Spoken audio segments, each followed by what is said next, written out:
Okay, we know you're probably sitting there thinking about a lot right now. Your social life, what's happening at home, did you study hard enough for that test? Will you have a social life when you get that test back? Just kidding. We know you'll be fine. It was just one test. Okay, how about what's next? Yeah, what is after high school? If you've already decided you need to go to college, do you know what to look for? Here are 7 things to consider when choosing your pathway to college. Number 1, your major.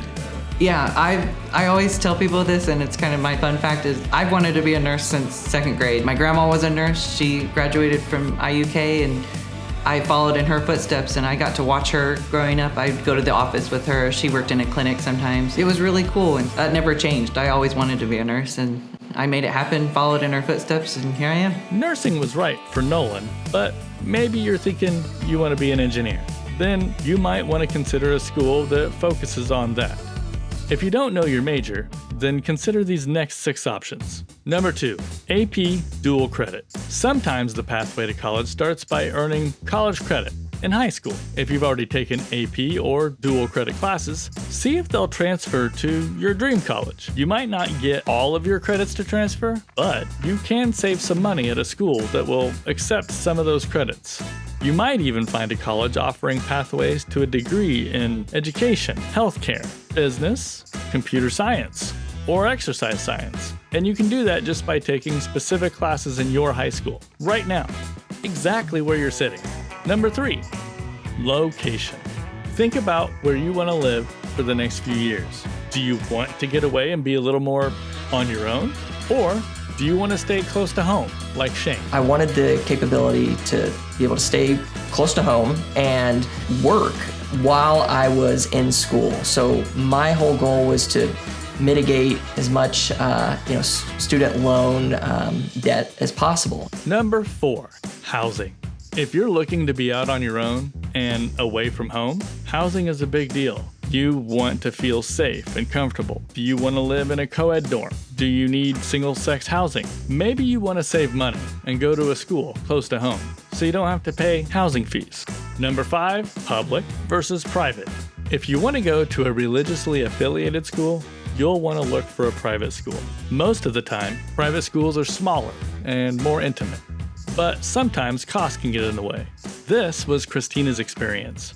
Going to a private school that was based off religion, they really push private Adventist universities.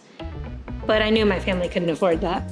And I saw my older brothers went to it and they walked out with 1 year of education but debt.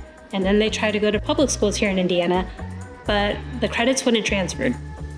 I don't come from a background where I'm allowed to make mistakes. Like when I do something, it has to be executed right because I don't have the money to try again. So that was definitely a concern, affordability. Number 6, size. For Shane, it was all about small classes. The last thing that I really wanted was to be in a class that had 300 or 400 people in it. I wanted smaller class sizes where I could not only collaborate and make new friends and learn more about new people, but also get to know my professors as well. That was really important to me. If socializing and being able to meet people from all over the world is a big deal to you, you might want to look for a large and culturally diverse school. Sometimes you can get lucky with a small and diverse school though. Number 7, sports and on-campus activities. If you're looking for things to do outside of the classroom, you're going to want to ask, do they have athletics or intramurals? Do they have a newspaper or a music program? How about campus ministries, a Model UN, or other organizations where you can grow? Well, there you go. And that's a lot to consider when deciding on a college. 7 things, actually. And hey, it's never too early to start looking. So if you have any questions, please reach out to an admissions office. And good luck. We can't wait to see all the amazing things you accomplish and hear about all you experience.